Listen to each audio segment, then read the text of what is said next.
Hello everyone, welcome back to my channel English by Satyam में।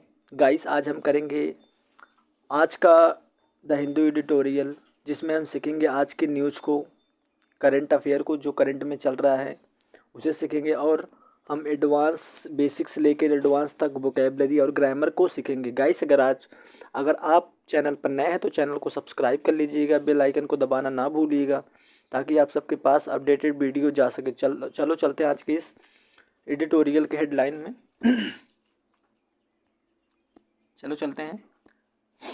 Battle, यहाँ से थोड़ा वो कर लेंगे। हाँ, battle for growth. Growth means क्या होता है? विकास। बैटल मतलब लड़ाई, विकास की लड़ाई। ऑन इंडिया, यस लगा काकी के, भारत की इकोनॉमिक ट्रेजिडी ट्रेजिटरी। इसका मतलब क्या होता है? प्रगति। इकोनॉमिक मतलब आर्थिक प्रगति पर। पूरा मतलब देखेंगे, विकास की लड़ाई, भारत की आर्थिक प्रगति पर। Increase in government spending, private consumption, बोर्डविल। बोर्डविल मतलब क्या होता है? शुभ चिंतक, शुभ संकेत। कंजप्शन मतलब खपत, नोट कर लीजिए इसे। कंजम्पशन मतलब खपत, बोर्डविल मतलब शुभ संकेत, इसे भी नोट कर लिए, इंपॉर्टेंट है। प्राइवेट मतलब निजी। Increase the government spending, government spending मतलब सरकारी खर्च। इसका पूरा मतलब क्या निकलेगा? सरकारी खर्च और निजी खपत में वृद्धि, शुभ संकेत। आगे चलेंगे, सेशन को पूरा देखिएगा गाइस, ताकि आप सबको अच्छे से समझ में आ सके। आगे चलेंगे। There was a significant uptick in India's economic trajectory in the December quarter of this financial year. There was a significant uptick in India economic trajectory in the December quarter of this financial year.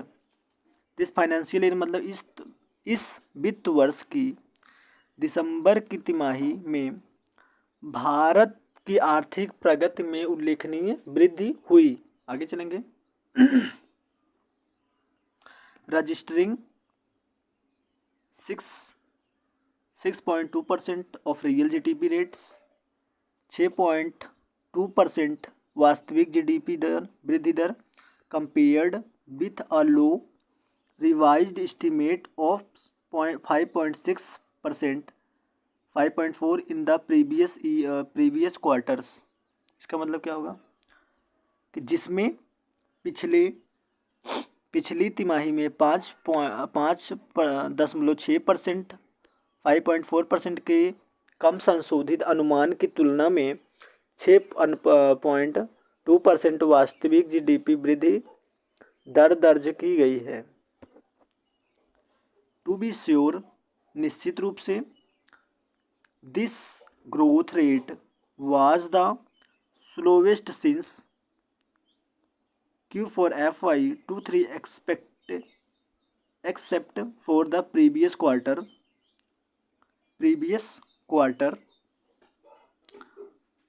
5.6%।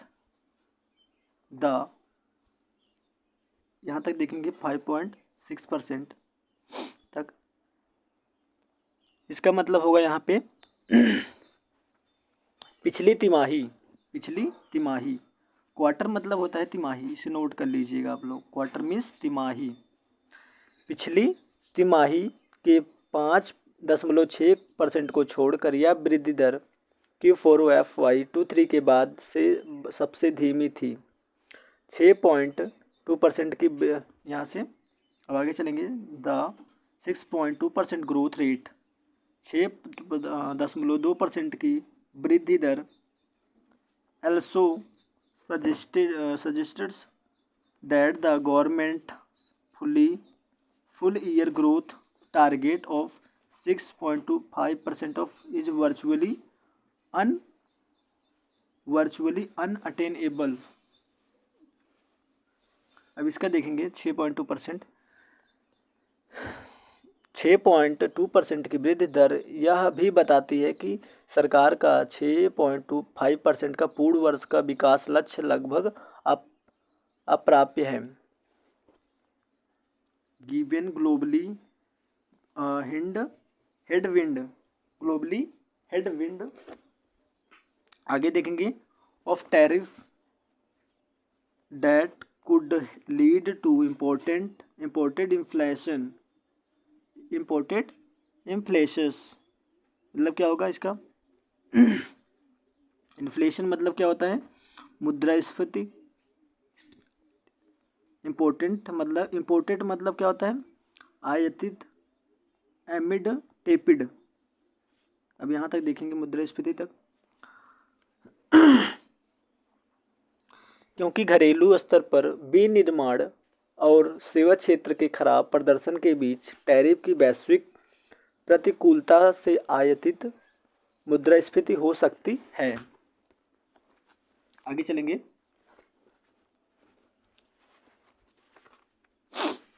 आगे performance प्रदर्शन by मतलब के द्वारा the manufacturing and services sector domestically मतलब घरेलू होता है, घरेलू। इसका मतलब देखेंगे आगे, टैपिड एंड घरेलू। The bulk of Q3FY25 growth has been लग गया तो यहाँ पे प्रेजेंट परफेक्ट कॉन्टिन्यूस टेंस रहेगा। बोल्स्टर्ड मतलब क्या होगा यहाँ पे, बोल्स्टर्ड का मतलब होगा यहाँ पे आगे bolstered by the primary sectors. The bulk मतलब Q3FY25 की वृद्धि का बड़ा हिस्सा प्राथमिक क्षेत्र द्वारा समर्थित किया गया है विथ जिसमें द वैल्यू एड ऑफ 5.2%, जिसमें 2% वैल्यू ऐड किए गए up from 1.8% in the same quarters मतलब सेम क्वार्टर लास्ट में पिछले वाले की समान तिमाही में 1.8% से 5.2% का मूल्यवर्धन हुआ है। लेकिन ग्रोथ विकास in the secondary and tertiary sector, secondary दूसरी और तीसरी, लेकिन विनिर्माण that makes up manufacturing and services slowed to 4.8% and 7.4% respectively compared तुलना किए गए विथ 12.4% एंड 8.3% लास्ट ईयर। लेकिन विनिर्माण और सेवाओं को बनाने वाले द्वितीय और तृतीय क्षेत्रों में वृद्धि क्रमशः 4.8% और 7.4% तक धीमी हो गई है। लेकिन जबकि पिछले साल यह 12.4% और 8.3% थी। वाइल हालांकि चीफ इकोनॉमिक एडवाइजर भी अनंता नागेश्वर एक्नॉलेज स्वीकार करते हैं, एक्नॉलेज मतलब स्वीकार करना, डेटा ग्रोथ रेट मतलब विकास के जो भी रेट है of 7.6% in the current quarter ambitious एमिड global economic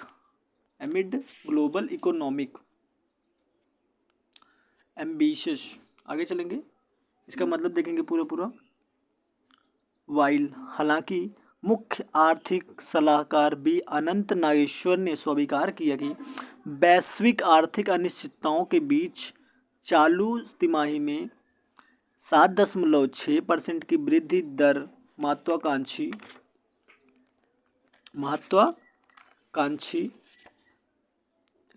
महत्वाकांक्षी उनका सुझाव कि यह वृद्धि प्राप्त करने योग्य हैं। आगे चलेंगे हम, प्राप्त करने योग्य हैं। अनसर्टेनिटीज मतलब अनिश्चितताओं इसका मतलब होगा अनिश्चितताओं या संदेह। His suggestions that this growth is attainable means प्राप्त करने योग्य। अटेनेबल नोट कर लीजिए, प्राप्त करने योग्य। साउंड्स रेदर ऑप्टिमिस्टिक मतलब काफी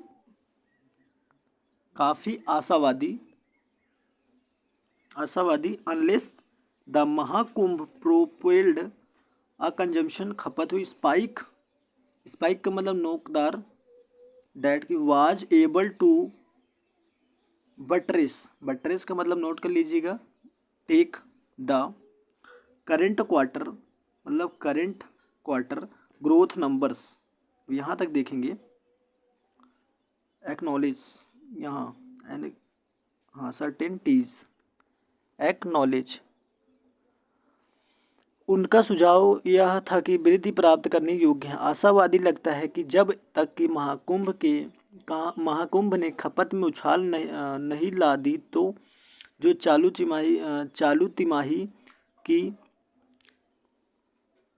तिमाही की विकास संख्या को सहारा देने में सक्षम था। भारत के मैन्युफैक्चरिंग मतलब विनिर्माण नोट कर लीजिए manufacturing and services sectors. Service मतलब सेवा के क्षेत्र रिमेंस बनाए रखे। वनरेबल मतलब असुरक्षित टू ग्लोबल ट्रेड वैश्विक व्यापार को। अनसर्टेनिटीज का मतलब अनिश्चितताओं such as the US 25% of import tariff on steels and an equal percentage proposed on pharmaceuticals। अब इसका देखेंगे। भारत के विनिर्माण और सेवा क्षेत्र वैश्विक व्यापार अनिश्चितताओं के प्रति संवेदनशील बने हुए हैं, जैसे कि अमेरिका द्वारा स्टील पर 25% आयात शुल्क और फार्मास्यूटिकल पर प्रस्तावित समान प्रतिशत शुल्क है। अबाउट 31% ऑफ इंडिया के pharmaceutical export totalling $8.7 billion were to the US in financial year 24। अब इसका क्या मतलब होगा, जैसे कि अमेरिका द्वारा यहाँ पे वित्त वर्ष 2024 में भारत के कुल $8.7 बिलियन के फार्मा निर्यात का लगभग 1/3 31% अमेरिका को था। आगे चलेंगे।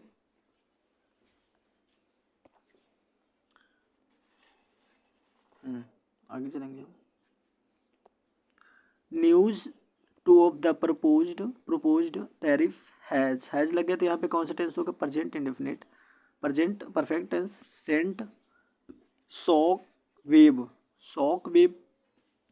मीन्स क्या होता है, सदमे की लहर। With some firms suggesting a pivot to producing in the US which जिसमें could potentially lead to the trade revenue loss of India. हालांकि कुछ अच्छी बातें हैं यहाँ पे, loss of India producing US which जिसमें कि इंडिया लॉस में चल रही है। आगे चलेंगे हम। देयर आर ब्राइट स्पॉट्स कुछ अच्छी बातें हैं। हालांकि the uptick of 8.3% of 22.3% in government spending and 6.9% 5.7% of growth in private consumption expenditure. इस एक्सपेंडिचर का मतलब क्या होगा यहाँ पे, इसका मतलब होता है व्यय। कंजप्शन मीन्स खपत। हैव बीन लग गया तो यहाँ पे कौन सा टेंस होगा, प्रेजेंट परफेक्ट कॉन्टिन्यूअस टेंस। बोल्स्टर्ड का मतलब क्या होगा यहाँ पे, बोल्स्टर्ड। आगे चलेंगे, पहले उसके बाद देखेंगे। By the moderation in inflation, inflation मतलब मुद्रा स्फीति। बोल्स्टर्ड मतलब बल मिला, यहाँ पे इसका मतलब होता है बल मिला। अब इसका पूरा मतलब देखेंगे। हालांकि कुछ अच्छी बातें हैं। खर्च, सरकारी खर्च में 8.3%, 2.3% की बढ़ोतरी और निजी उपभोग व्यय में 6.9%, 5.7% की वृद्धि को मुद्रास्फीति में नरमी से बल मिला है। The RBI has projected inflation to average 4.8% in financial 2025 में। तब इसका क्या मतलब होगा? RBI ने वित्त वर्ष 2025 में मुद्रास्फीति के औसतन 4.8% को रहने का अनुमान लगाया है। एस्टिमेटिंग अनुमान लगाया दिस ईयर्स। आगे चलेंगे।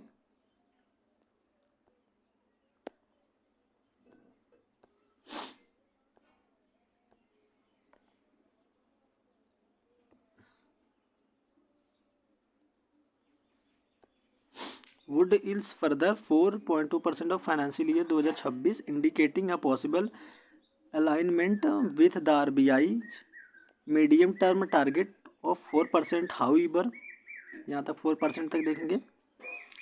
यह अनुमान लगाते हुए भी यह वित्त वर्ष 2026 में 4.2% तक कम हो जाएगी। हालांकि दिस करंट एस्टिमेट मतलब समान अनुमान हैव लगे तो यहाँ पे कौन सा होगा? प्रेजेंट परफेक्ट टेंस हो सकता है लिया है। Come into question as the national statistical office मतलब राष्ट्रीय सांख्यिकी कार्यालय NSO जिसे बोलते हैं, उसका फुल फॉर्म है। Indicated that it has attempt, वह प्रयास कर चुके हैं। अब ट्वीकिंग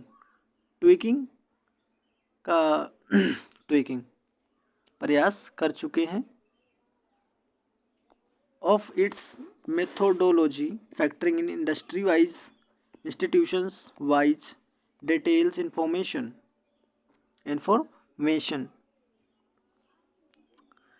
उसने अपने कार्य प्रणाली में बदलाव करने का प्रयास किया जिसमें उद्योगवार संस्थावार विस्तृत जानकारी को शामिल किया गया है, लेकिन नॉट क्वाइट इलेबोरेटिंग मतलब विस्तार रूप से।